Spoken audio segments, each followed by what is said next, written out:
Okay, so hi guys, and here we are with Zoe Lister Hi. from the UK. Hi, Zoe, and I think we should just dive right in. And you spent some time with the NKT, and I'd like to just talk to you about your experience. Yeah, Yeah. so what what can you tell us about yourself? A little bit about your background. Yeah. So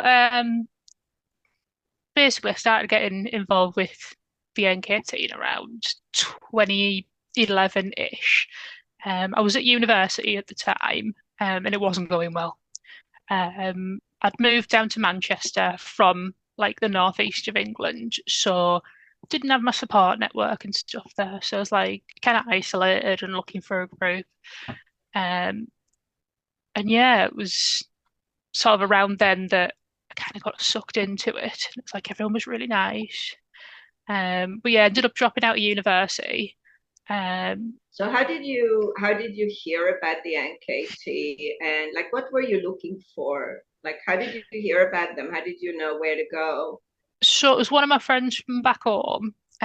He had like a lot of pictures on his wall of all like the Buddhas and stuff, and I was kind of drawn to Tara, which is kind of like now I look back on it, it's like so cliched. Um, but I was drawn to that particular one.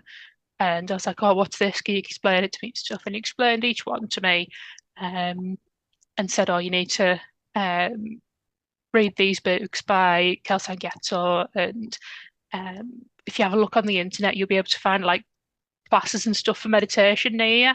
So I had a look, and there was one like within cycling distance from me. So yeah, went there, went to like a meditation class, and it was like I got such a feeling of like peace. And like everyone was dead nice and kind, and they were like, "Oh, I'm so glad that you've turned up." But it's like they didn't even know me. But it's like now I look back on it, I know that that was like the love bomb inside of it. Hmm.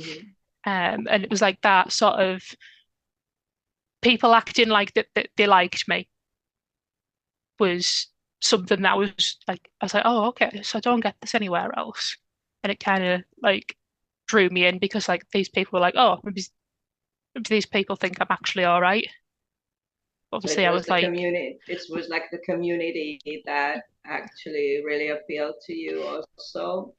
yeah, like I was 19, 18, 19. So I was like proper young, really inexperienced, struggling making friends at uni because I mean, I didn't know it then, but I know now I've got ADHD, um, and just generally struggling all round. But they gave me like, I don't know how to describe it, but it was like they accepted me in regardless. Whereas I think with other groups, you sort of like have to prove yourself to get in first. Whereas with the NKT, it's like anyone can join, you prove yourself later. Okay. Yeah. So this we could say that this was like your first experience, your first impression. It was very positive, Mm, and then you started going regularly, or yeah, I was going like every week at least to meditation class, and then sort of eventually ended up going. They had like a main centre quite nearby to me, and I ended up going there for like the purges and stuff like that. Um, basically spending most of my spare time and money going there. And then sort of 2012, when I dropped out of uni, I obviously wanted to move out of like the student accommodation. I moved into the centre, even though I'd already known them for like probably about a year at that point and wasn't even okay. particularly So close why with any why of them. did you why did you drop? I'm sorry to interrupt. I may have It's okay. interrupted you. I'm really bad at that. I do that a lot. But why did you drop out of uni? Did you? What was So the it reason? was kind of like linked to mental health. So, like I said, I have ADHD, but I didn't know that I had it then. I just thought I was kind of like rubbish at the academic stuff. I was struggling to keep up with my work and struggling to keep up with sort of like the relationships with my friends that I was trying to build. All got way too much for me. I ended up failing my second year, and I was like, I'm just not going back. I'm just going to get a job and figure it out from there. Okay, but you said you moved into the center, so Yeah, so I moved into there because I was obviously didn't want to be in student accommodation anymore because I didn't want anything to remind me of that sort of the failure, big failure that I'd had. And I yeah. thought, right, okay, well, I can't afford to like get a flat on my own or whatever. Don't really want to go into a flat share with people I don't know. Um, and there was a room at the centre available, so yeah, I moved into that one. So you were paying rent to the Yeah, center, correct? yeah, You were yeah, paying rent and you were paying for the teachings yeah. as well, or was that included? So Well, the like the nighttime classes and stuff, like the meditation classes and that were included. But I would have to pay for like things like empowerments or like the big things, okay. ones Hmm. that they could squeeze more money out of me for. And did you get a job at that time outside the Yeah, NKT? so I was working in a detention centre doing like 12-hour shifts. So like I'd come home from that absolutely knackered and was still expected to go like into the meditation class and stuff. And then also you're expected to do like the sort of upkeep of the centre, like cleaning and stuff like that. Like the Okay, so wait a second. So you are saying sorry. that you were expected to go to the classes Mhm. because you were living in the center, or Yeah, what? I pretty don't. much, yeah. Okay. It wasn't like a written down like that you had to go, but it was one of those unspoken rules where everybody knew that you were supposed to go. Okay, interesting. And they also asked you to do a bit of cleaning and these Yeah, kinds of things. Not just yeah, your and if own room, but the no, no, like the communal full centre. areas. Yeah, so like things like Uh, that, I suppose like not really an issue because like if I was living anywhere, you'd have to clean. Do you know what I mean? But it was more the pressure that was put on you. Like if you hadn't done it within 10 seconds of them sort of like assigning an area to you, everyone was like, oh, you need to do a cleaning area. Okay. But then like also being expected to like volunteer if there was empowerments or whatever on, you'd be expected to volunteer at that. Um, Now, when you're saying you are expected to, like, what does that actually mean? Like you just mentioned, they said, oh, you need to do this and that. But like, what does that actually mean? How did they make you feel that you were expected to do these things? so it would be that they would ask like, "Oh, you were able to volunteer this weekend?" Um, and if you said yes, that's fine, no problems. If you said, "Oh no, sorry, I've got this planned elsewhere," it'd be like, "Oh," and then they'd sort of kind of brush you off. And if you tried to engage in conversation with them, they wouldn't engage as much with you as if you'd said yes, as if you were kind of like sort of shirking your responsibilities. People definitely get like more like they'd sort of draw themselves away from you if you weren't doing these things. So it was kind of like a passive aggressive way Yeah. of making you understand that they didn't like your Mm. attitude or Yeah. whatever, your refusal. And Even if it was how did that make make you feel? Like how did you it was feel frustrating when a lot because the job that I worked, often I would be working weekends. So it'd be like, oh, I can't do that this weekend. I'm actually working. And then they'd like, get annoyed with you. And you're like, well, I've got work to pay me rent. So, um, but yeah, they would not be happy with you sort of putting work first, even though you've got to do that in life. So yeah, it makes you start to feel a bit sort of, I'm not good enough. Do you know what I mean? Like everybody else can manage to do all these things. Why can't I do it? Okay.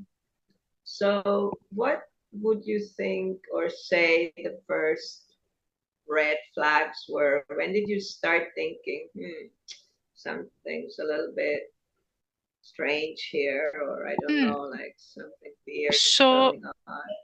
it kind of took me a while to notice it. Because like when I sort of first got involved with them, I was really like inexperienced, naive. Like I was young even for my age. Yeah, Like how old were you at this I time? was like Sorry. when I first got involved with them, I was like 18, 19. But Okay. I was like immature even for my age. Like it's the Yeah. first time I've been away from home. Um, and it's like I didn't notice sort of red flags until I've looked back on it later on, and I'm like, that is not great. Like one of the women who lived in the centre as well, she moved in after me, had a poster of the Dalai Lama on her wall, which I'm sure you're aware went down really well. I can And just imagine. but Like because she what didn't, actually happened? What happened when they I saw mean, she was that? asked to take it down, even though it was in like her own private room, because like she didn't know about like the whole like thing. She wasn't aware of like the like the protests and Yeah, the you sort are. of like I'm just saying it to our listeners or viewers that you are referring to the Dalai Lama, the demonstrations against the Dalai Lama and the stalking of the Dalai Lama and the public humiliation of the Dalai Lama that the new Kadampa tradition engaged in for decades, mhm, right? And this is yeah. pretty well known, a pretty well known fact, but a lot of people actually don't know Mhm. this at I all. had no And idea when I first joined. No idea until I later on. didn't know either. Yeah. I didn't know either. I had no Um, idea. but yeah, it was like made me think, well, why can't she put posters of like what she wants up in her own room? Like nobody's going to be going in there anyway. Um, but I just like, sort of like brushed it under the carpet. Like I knew there was a thing with the Dalai Lama and he was oppressing us and wasn't allowing us to have our religious freedom. It wasn't till later that I discovered that that wasn't the case at all.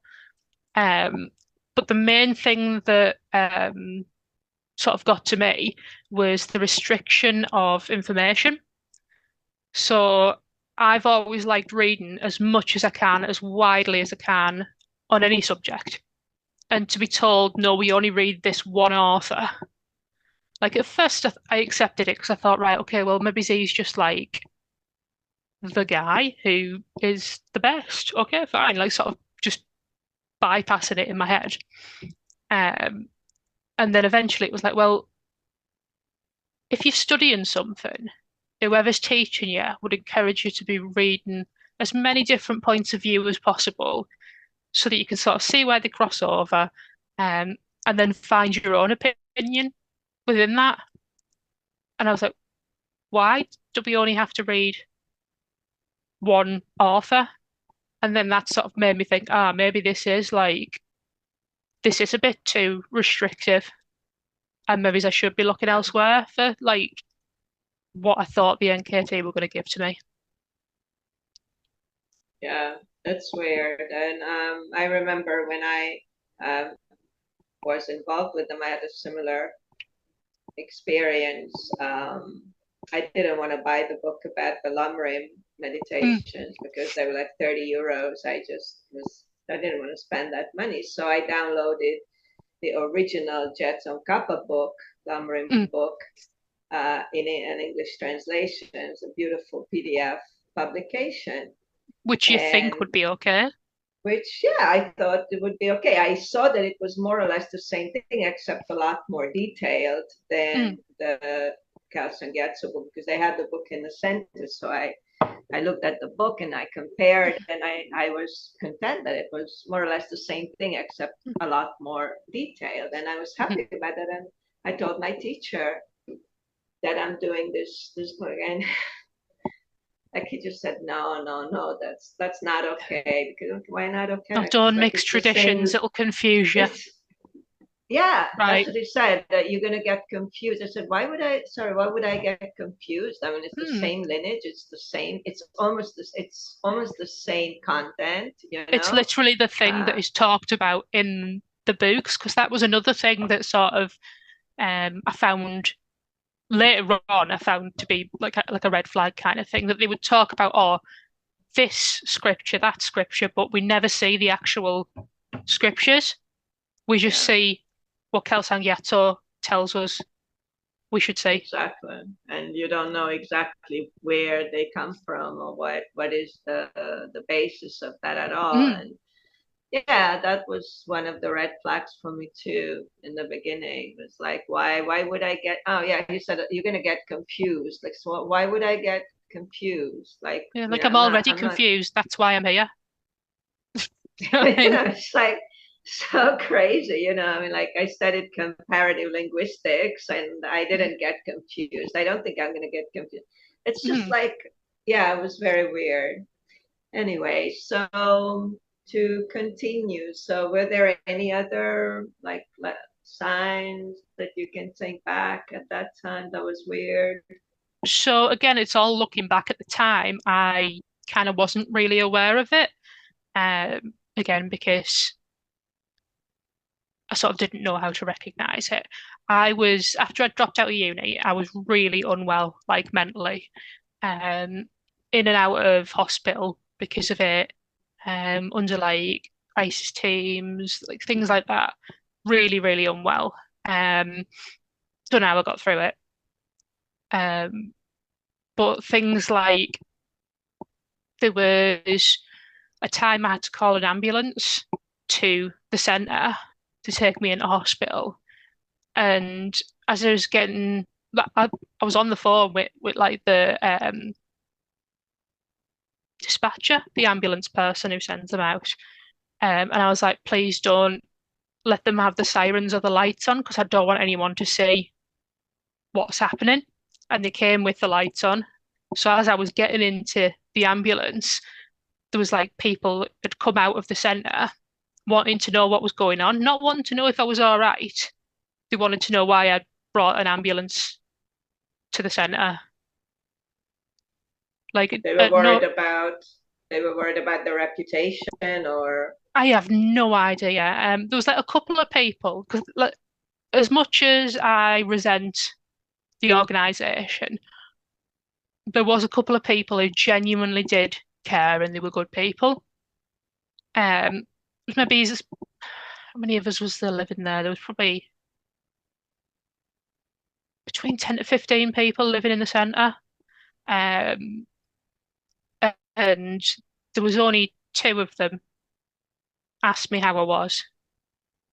Everyone wow, else, including the resident teacher, nothing. they didn't care. Nah. That's just so horrible. So was that something that, like you said, this is something that you realize now looking back? At that time, you didn't think it was weird, No, or I you was just just, like, well, why should they care? Like they've got more important things to be like worrying about the salvation of the entire of existence or whatever. Um, I didn't realize that it was they didn't want to confront difficult things because it would then make their practice harder for them. They wanted to stay in that state of mind where everything's okay. You join the NKT, you follow what Kelsang Gatso says, and you'll be happy forever. Like they wanted to stay in that. And I mean, now I'm not a spiritual person at all, but I understand that as part of your spiritual practice, you've got to confront things that are uncomfortable, that you don't sure. understand. But nobody ever wanted to do that. They would sort of look away from the more uncomfortable side of things and only focus on the things that were sort of matching the worldview that they wanted to have, if that makes sense. Yeah, totally. That's exactly what they do. I mean, I think when they're talking about renouncing samsara, they have this kind of idea that that means that I'm just going to pretend that these problems don't exist. Mm, But that's not what renouncing no. renunciation means, Yeah, right? Like they just get these teachings that are completely twisted, and they really actually don't even understand the meanings, the Buddhist meanings of these words. but they don't need And to understand it. There's no sort of like push for them to actually understand it, because all they've got to do to sit and teach is be able to memorize it. You don't have to understand any of it. You've just got to memorize it and parrot it out from the front of a classroom. Do you know what I mean? Whereas any other tradition, you'd like to be a teacher, you'd have to go through years and years of sort of like training, basically. And with the years of NKT, years it's of like, training, and yeah, also interiorizing the teachings. It's not just like yeah, you actually have to live the teachings before you can teach it to other people. You have to create exactly. a real experience of those Mm, teachings, but that's they yeah, don't have that at all. yeah. With them, it's like, oh, can you read? Sweet, you can be a teacher. Do you know what I mean? It's there's no sort of grounding and understanding of the actual teachings. Yeah. And Yeah, already the actual teachings, the Kelsang Gyatso books are so that was simplified and deep as a so teaspoon. watered down. They are already so simple. And then, yeah, well, then But they they're even make even. that like a selling point that it's simple. It's like, oh, it's so simple to understand. It's so easy to understand. And it's like, oh, it's not though, because he's not explained anything. He's just like said the same Exactly. sentence for an entire book. And then like Exactly. next year, they're going to publish another book that's the same sentence for an entire book. Yeah. Do you know what I mean? Like That's exactly. it, that was what got me as well. The fact that I was like, I had these different books and they were all saying the same thing. Yeah, exactly. And they're not really, like you say, they're not really the ideas are not really explained well or Mhm. expounded. I remember I was constantly doing research just to figure out, like, what this means, what that means, because I didn't always understand what was in the book, and my teacher wasn't able to truly Mm, explain, and so it was, yeah, for me, it was a frustrating mm. experience in these Yeah, I mean, I terms. went back to university a couple of years ago, and my first module, there was a few weeks, literally a few weeks, where we studied Buddhism as part of that module. I learned more about Buddhism in that couple of weeks than I did with like 10 years with the NKT. It was mad. And Yeah. like that was the like I'd sort of kind of left the NKT just before that. But So doing how that long were you in 10 years? You're saying you round were. about 10 years, yeah. And you lived all the So time I in the lived in the center, centre for or? maybe about 5 years, 4 or 5 years. I'm really fuzzy with times because my memory is like the worst. But yeah, I was in the centre for maybe 4 or 5 years, moved out to a flat share because like a big part of my identity is I'm a musician. And obviously living in the centre, that was like really frowned upon. Like Oh, really? not just like for the making noise, because I would have an electric guitar with an amplifier and stick my headphones in the amplifier, so it made no noise. It was more that you were spending that time to practice a skill when you could have been studying Buddhism. You should renounce samsara, and that includes guitars, apparently. Yeah, incredible. Um, but yeah, I wanted to live somewhere where I could play instruments because that was the one thing that I was not willing to give up. It's like I can give up anything else, no problem, because I'm not really You also attached play to the of the time. cello.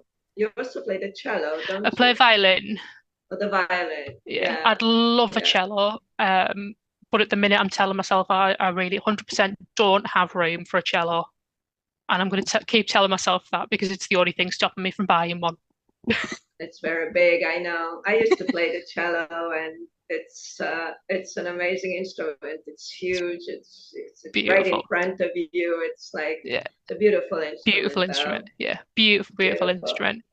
Um, but yeah, that sort of musician side of me, never been professional. I've never been amazing at music. I'm self-taught, or I was until I started with the violin. Is the first time I got like lessons and stuff because I looked at sheet music and I was like, can't learn that by myself.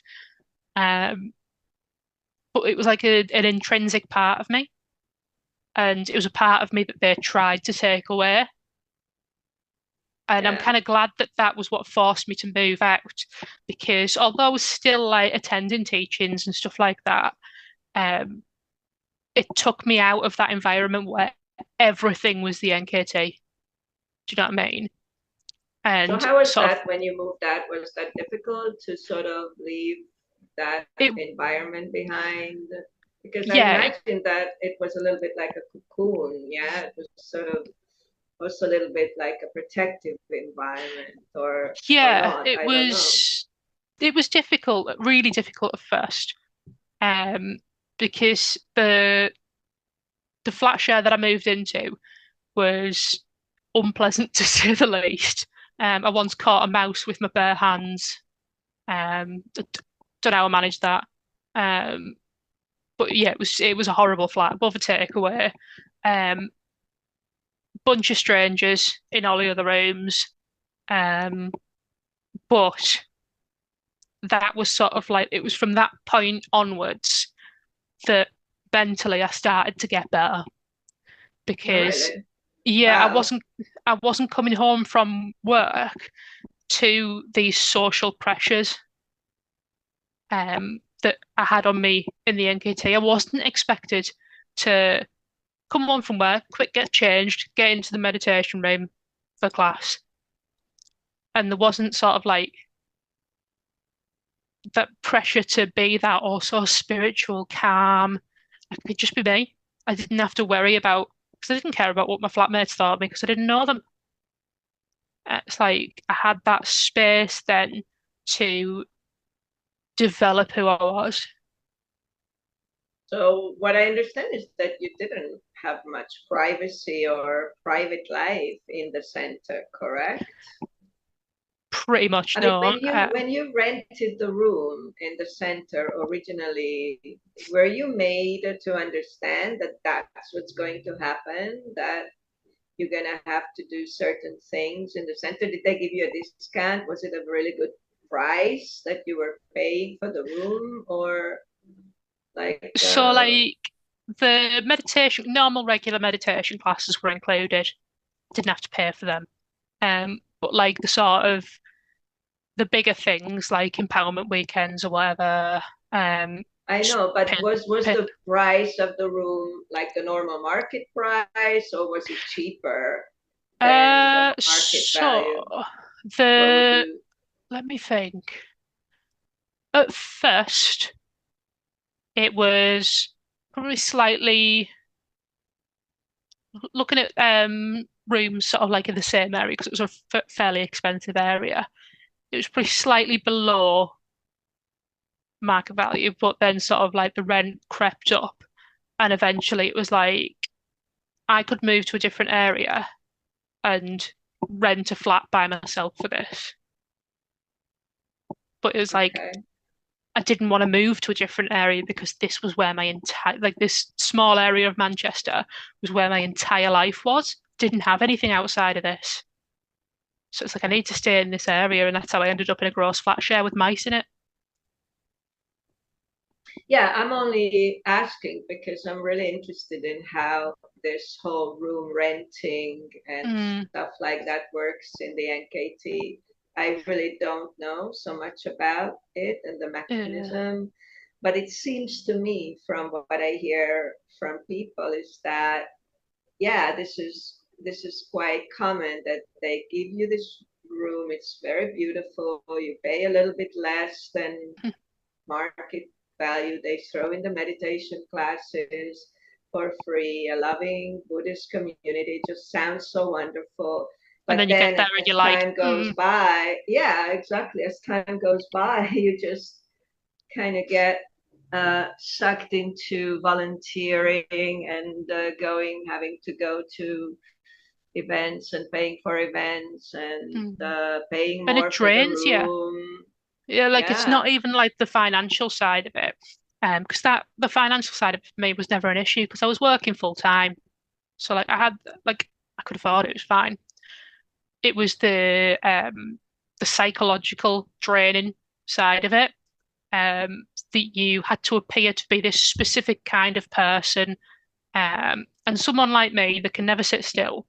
Um, and I always ask questions. Like I'm always wanting to know. Like I've annoyed every single teacher I've ever had, even the ones that love me. I annoy them. Because I'm always asking, well, why is it like that? But obviously, in the NKT, asking questions, doubting things, trying to understand it deeply yourself rather than just memorizing what somebody else says. That's not the kind of person you're supposed to be. You're supposed to be calm and serene, and you're supposed to be able to parrot from Geschler's books. Geschler says this, says that. Okay. Um, you could go off them glassy eyes. The glassy eyes are like a must-have accessory. Um, but for me, I was not the kind of person that they wanted to present as like part of the NKT, basically. But I thought that was my fault. Mm. Like You thought I, that was your fault. yeah, like things like I've always, I mean, I've not meditated for years now because I realize not in like the way that they sort of do it, because I really struggle to sit down in one place and just think about something. Like that's always going to end badly for me. If I'm going to like deeply think about something, I've got to be moving. So like I've come to more important realizations when I've been swimming than when I've been meditating. But again, I thought that was a bad thing that was my fault because I didn't realize that I had ADHD. I didn't know. I just thought I was a bad person. And I saw all these other people who could sit for hours perfectly, just meditating away. And I was like, why can't I do that? And it's like, well, because your brain is wired differently to those. But you internalize, like when you were different to the people around you, or you perceive yourself as being different to the people around you, because who knows what they were really like? It was all a mask. Like you internalize that and you think, ah, it's me that's wrong, it's me that's bad, because everyone else is doing this. So it must be me. Do you know what I mean? Yeah. Yeah. Well, also because the the doctrine that's in the air is sort of like that. Like if you have some issue, You just need to then meditate it's more. your fault. It's a fault. It's something Mm. to, Like if you've eradicate. got And like neurodiversity or like mental health problems or like a physical disability, you've just got to meditate harder and it'll go away. You'll be happy forever. And honestly, one of the best things that I've learned since leaving is that it's okay to not be happy. If you're happy all the time, it's weird.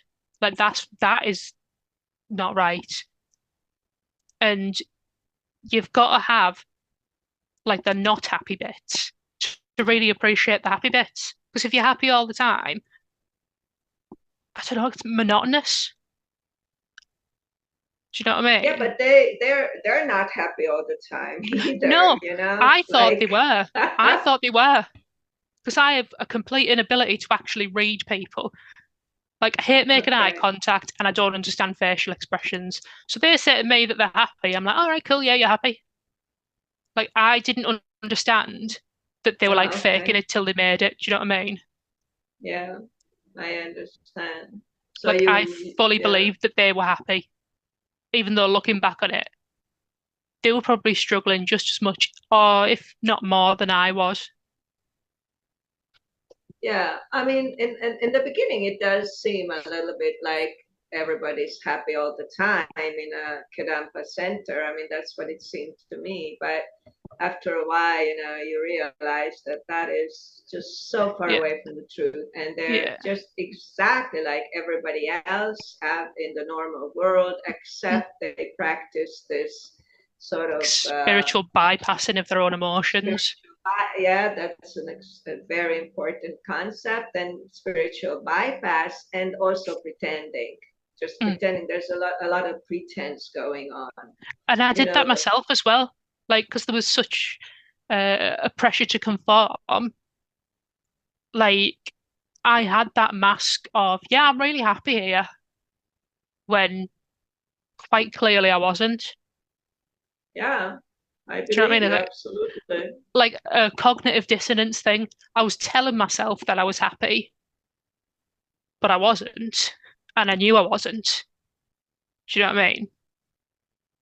Yeah, and then when you go to this social event, you are expected to behave like everybody else, and you're gonna Mm. start smiling and hugging everyone and being Oh really God, the positive smiling. and cleaning and shining the gompa and Mm. making coffee in the kitchen and doing the dishes and just being on Tiring your yourself best out so form. much that you don't and have time to realize that you're and miserable.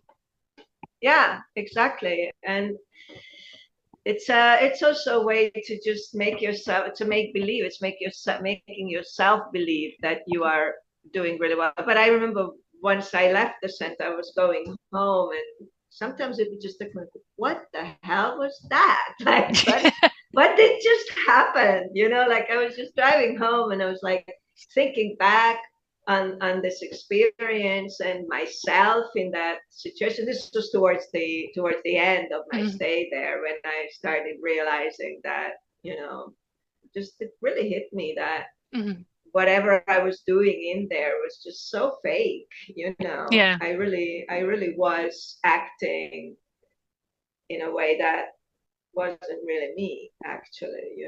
Mm. And For me, it was like I was telling myself, right, I'll do these things, I'll sacrifice my time, I'll volunteer to do this, I'll do this, I'll do that, and I'll build the karma to be happy. I'll build up that merit, and then I'll be happy. But that's kind of not how it works. Like, yeah, you're not going to be happy because you're sacrificing all your time to mop a floor. Do you know what I mean? I think the one thing that the NKT missed out is that humans have to do things that they enjoy in order to be like healthy. And if you enjoy mopping floors, fair enough, mop some floors. I hate cleaning, it bores me. But then if you then did something sort of like outside of the center or outside of Buddhism, studying that, it was made to feel as if you weren't quite renouncing samsara. You were still part of samsara because you were doing this thing or that thing. And it's like, you can't, like, my knowledge of Buddhism is not deep, basically. But if I'm in this body, I can't not be part of samsara. Do you know what I mean? Like, at this point in time, if I was to believe that like the Buddhist idea is sort of like real, from my understanding, I can't withdraw completely from society because the whole of point of it course. is that you want to get enlightened so that you can help other people get enlightened. How can you help other people if you're not seeing them? If you're locked away in this center full of plastic smiles and glassy eyes? Do you know what I mean? Yeah, absolutely.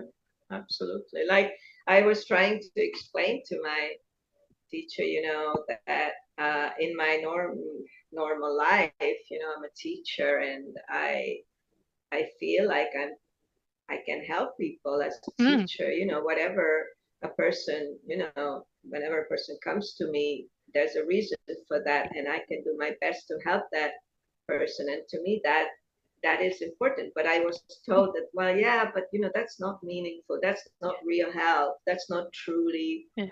Real help would helping be to tell them anyone. that they're going to go to a hell where they're going to get where they're going to get burned so much that they turn to ashes, and then their body will get formed again, and they'll get burned and turn to. Real help is telling some random that. It's absolutely awful, and Yeah. it There's is such a absolutely focus not on the hell even realms. true. Yeah, the focus on the hell realms was like, it's like, I think I sort of like gravitated to Buddhism as sort of like a rebellion against like sort of like with over in the UK religion, it generally tends to be sort of like, are you Christian or whatever? And even if you're not religious, it's sort of like that cultural Christianity that you brought up with. It was sort of my rebellion. Like I needed that sort of like spiritual side to be fulfilled, but I wasn't going to be Christian because that's what my nana and granddad do. Do you know what I mean? Yeah. But then you come to the NKT and they focus on hell even more. And there's a million other ways that you can get there. There's more ways to get to hell than there is to get enlightenment. And it was like disheartening because it's like you were frightened. You're like, I've got to keep doing this, otherwise I'm going to go to the hell realms, and I really don't want to go to the hell realms. So then instead of focusing on other people, you're focusing on yourself. Yeah, it was kind of, I ended up in a place exactly like the place that I didn't want to end up in. It was just that it was something exotic and different. Yeah. So, Zoe, there's always a point, right, when we are in an organization like a cult or whatever, a high Mm. control group. There's a point where we're staying in, we see the problems, we see maybe this is, we don't feel so comfortable, but we're still staying Because of the because work that you've put in already, the sunk cost fallacy. they invest, yeah, and then we feel like the benefits still overweigh the costs, Mm, right? And then there is a point where you feel like you can no longer stay because the benefits no longer mm. overweigh, like it's just too much. And even though you have invested a lot of time, money, resources, you still feel like you gotta go. Like, when did that happen, and how did that happen to you? Why did you decide to leave? So I think it was almost exactly after a summer festival, which I'd attended online because I wasn't able to get. This was it the first one that they'd done online because of COVID? Can't quite remember. Um, but it cost the same amount as if I'd gone to the actual festival, so it doesn't matter anyway. Really? Wow. Yeah. Um, and I sat, I was like, I've paid all this money and they've not told me anything I haven't heard before. There's been no new like breakthrough in my practice. There's been no like actually been taught anything. And I was like, why am I spending my money on this when I could be spending my money doing something that'll like actually make me happy? And it was in the end, it was that. It was like I'm spending all this money that I don't have to spend anymore. Because like at that point, I'd moved into my flat that I'm in now and I own this place. So it's like I've got a mortgage to pay, got bills to pay. And here I am splashing out hundreds of pounds on something that like anywhere else would cost you a tenner or free. Like religion, you shouldn't have to pay for religious teachings. Like I can understand like maybe he's paying a bit to cover the costs or whatever. Do you know what I mean? Um, but the amount that they charged was ridiculous. Um, and yeah, I was like, I can't do this anymore. The restriction of the information that they're like, I want to read books from other authors on this subject because I want to know like what other people think. And like even like in Tibetan Buddhism, a huge part of it is like debating. And how can you debate when you know what the other person's going to say because it's exactly what you're going to say as well because you just memorized a book. I was like, I want to read outside of this tradition, but I know that that won't go down well. So basically, there was only one person really that I was still speaking to from the centre at that point. Because Uh, when you moved out, what happened when you moved out? They didn't s- stay friends with you, or what did you continue to go back for teachings so or yeah, I was going empowerment? back for teachings and stuff, but sort of like I wasn't because I wasn't there all the time. Um, I wasn't sort of like socializing with them all the time as well. And when you're not there all the time, they don't really want you. But there was one person who, like, I thought I had a genuine friendship with. They were ordained, and we did get on really, really well. And even after I moved out, I would still go around to see her and stuff. And like when I decided finally that I was leaving the NKT, that's it, I'm done. I sent her a message and I was like, look, I'm leaving the NKT. I still think of us as friends, and we're still going to be friends regardless of like belief systems and stuff. Like, I still want us to be friends. She's like, yeah, okay, okay. But then she would keep sort of bringing up teachings or like sending me things that were like NKT teachings, webpage, whatever.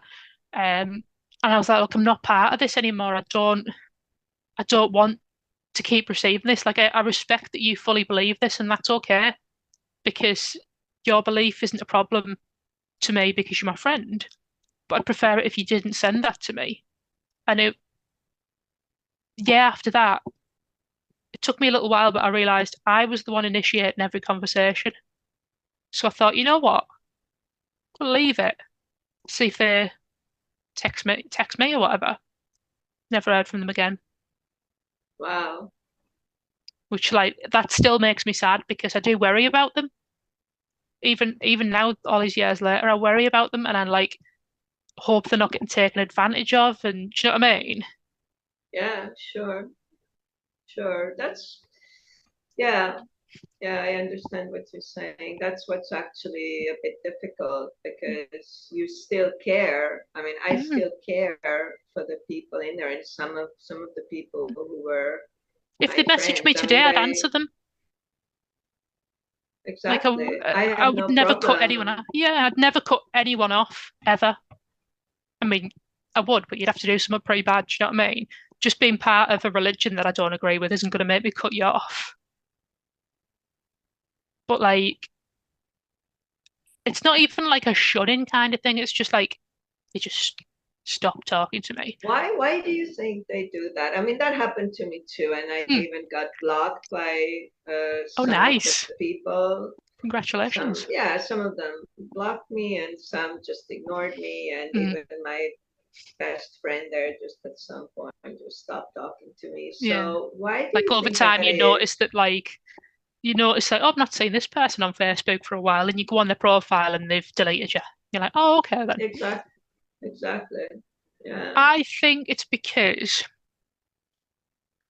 when you're sort of totally in this mindset that what you believe is the truth and it's the only thing that's going to save you and everyone else from eternal suffering. Anything that then makes you question that is going to cause too much mental pain for you to deal with. So if you think, well, I like that person and they're a good person, but they don't believe what I believe, so can they be good? Anything that makes you question what you've been told, everybody does it. It's not just an NKT thing. If you're confronted with something that like goes against your worldview, you're gonna feel uncomfortable. But the classic NKT thing isn't to then dive into that and find out why you're uncomfortable. It's block it off and ignore it because it'll damage your practice or whatever. I know, but there are a lot of religious people who have non-religious friends, for example. Yeah. I Absolutely. mean, okay, I can kind of understand that they don't appreciate the fact if somebody starts doing activism or Mm, joins our group on Facebook exposing and often comments, whatever. I can kind of understand that they mm. don't appreciate that and they say, okay, I'm not going to talk to you anymore. Oh, I made But my if concerns relatively clear via social media. Um, because that was the only contact I did have with anybody at that point. It's like I'd posted on there that I was leaving and this was why. Um, but yeah, there'd been when I was in people that had left, and I was sort of you were expected to view them badly. There was one person that had literally put like their entire life into the NKT and then left. And she was a wonderful person, a really, really nice person. But it was like we looked at her like, oh, she's broken her vows. She's broken her vows, going to the hell realms, don't want anything to do with it. And once I'd left, I actually reached out to this person on social media and I was like, I'm really sorry that I did that to you. It was a horrible thing to do. And now we're back in contact just as normal people. Yeah. I think it's like important to like for people who've been involved with the NKT for a while and come out that the bad stuff wasn't just done to us, but knowingly or unknowingly, we engaged with that ourselves and did these behaviors that, looking back on it, like now I would never do that. Like, it's not my place to judge someone for their beliefs. And like looking back on it, it's like I did those bad things or like unkind behaviors or whatever. So you've got to at least attempt to make it right. Do you know what I mean? So obviously reaching out and apologizing to somebody, it's like the first thing that one of the first things that I did. Yeah, exactly. Um, what how are you doing now? What is your life like? So you've been out for a few years now, it seems to It's me like immeasurably three. better. Like I'm completely atheist, don't believe in anything spiritual at all. Um, for me, the world, the universe has no inherent meaning. And when I die, it'll be nothing. And I appreciate that that's scary to some people. But for me, it's meant that I can make my own meaning in the world.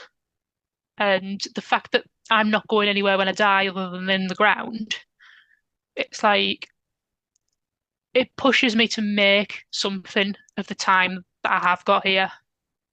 And I have ambitions and stuff now. So, like, with my university work, I've genuinely found something that I'm good at. And I've got like this massive, like, international network of friends who are actually friends and want me to do well. And if I'm struggling, will help me out.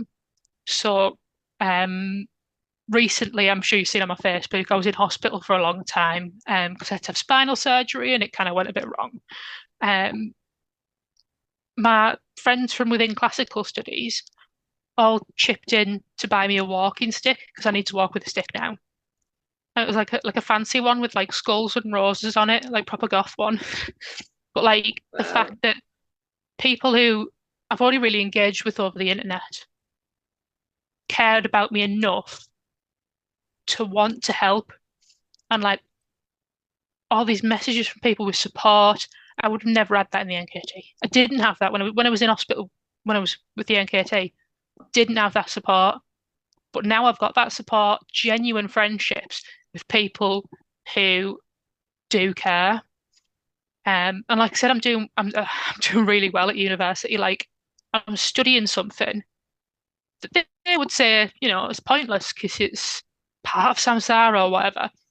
But to me, it's not pointless. And I wanted to do a degree because I dropped out the first time. I wanted to do it to see if I could.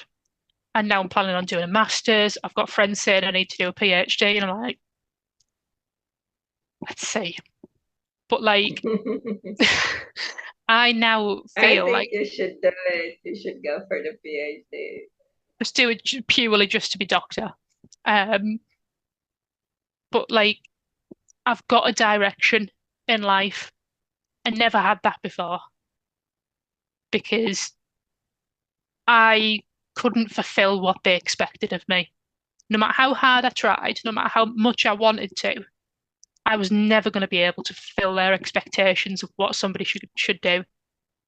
Because And they always now, wanted more. They always yeah, wanted more. Yeah. exactly. The more If you you think, gave, the more they wanted, you know? yeah, like if you think, okay, I've done everything they expect of me, you then find out that there's a whole new layer of things that you're supposed to be doing.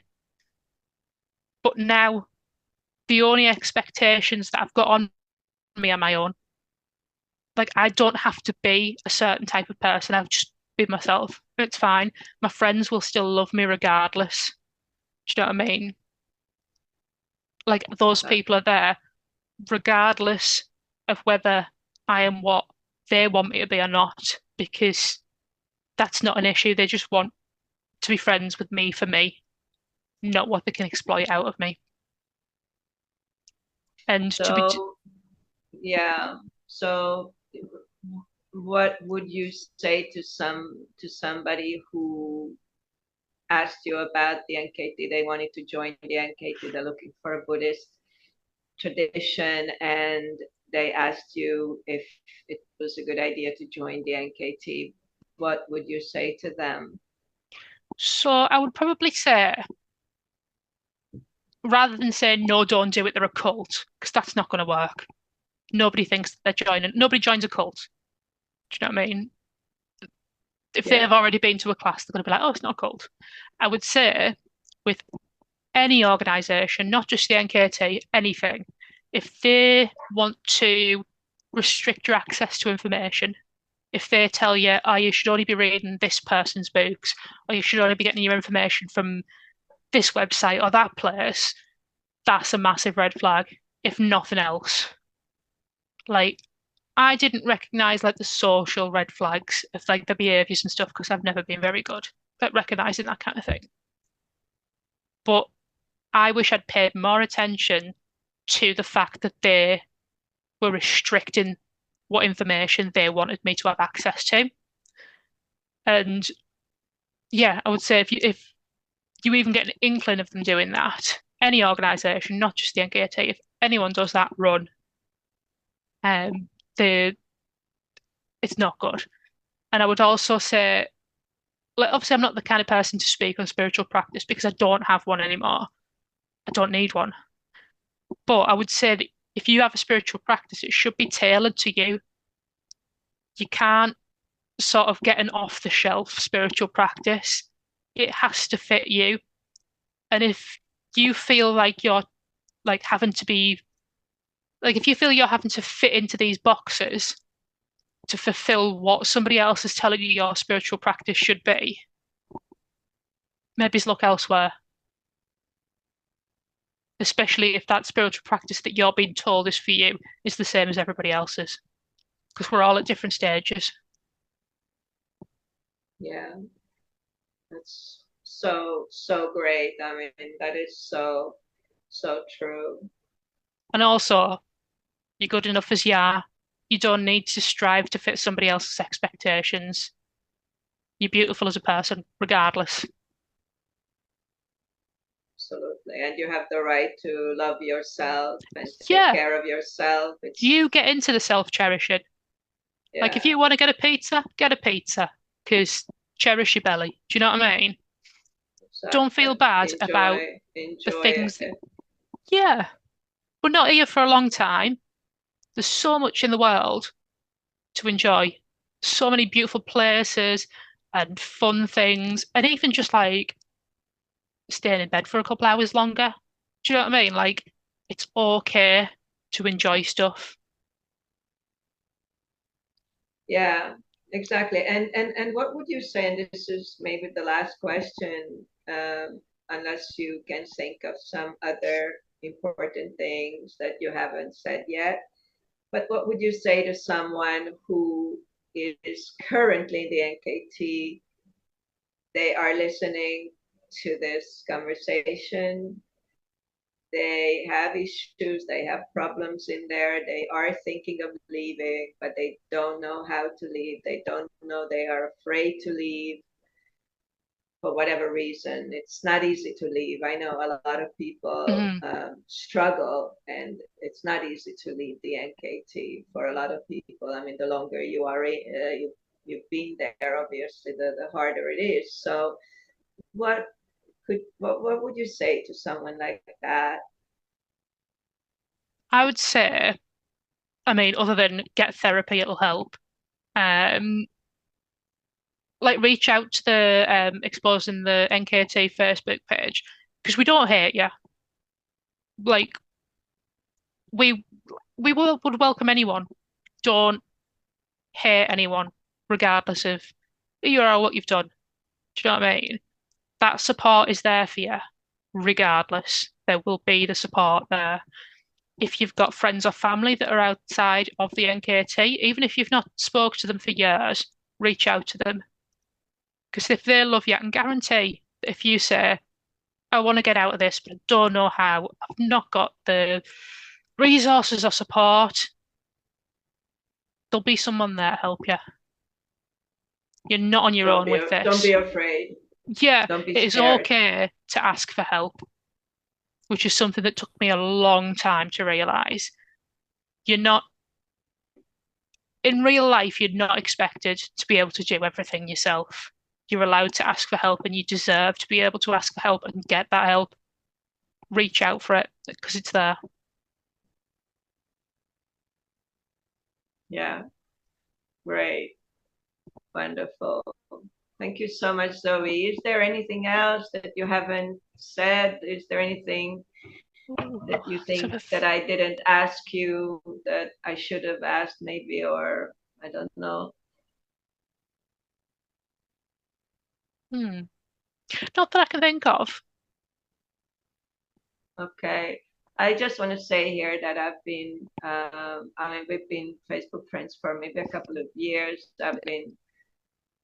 We're not extremely close on Facebook, but I always see your posts about studying and practicing music, and sometimes you contribute in the group, and it's always wonderful, smart, funny, and Thanks. it would have been such a waste, you know, if you had stayed inside that organization that didn't allow you or doesn't allow anyone else to be themselves really and to be who they really are.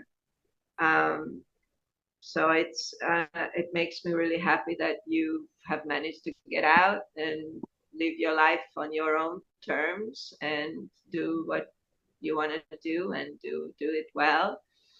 So yeah, so it's great. So Yeah, thank you it's so much. Thank you so no problem. much Thank you for for giving us all this information. It's yeah, thank you important. for sort of letting me come on and speak to you. I do really appreciate getting sort of Okay. like the information out there, the story out there, getting everything out. Do you know what I mean? Yeah, we just get it out there, and then we really People don't want to listen again. care. I mean, it's not like we have an agenda. I don't have any agenda. I just want to get the information out there. It's a Mm, free world, it's an open source world. mm, So it should just be out there. And then if somebody needs this information and mhm. can use this information, they will. And that's Yeah, the best we can do, actually. yeah. Right? Everyone Yeah, should have access to whatever information that they want. exactly. Okay, thank you very much, Zoe, and Nice. have a great life. Yeah. Thank you, you too. Okay.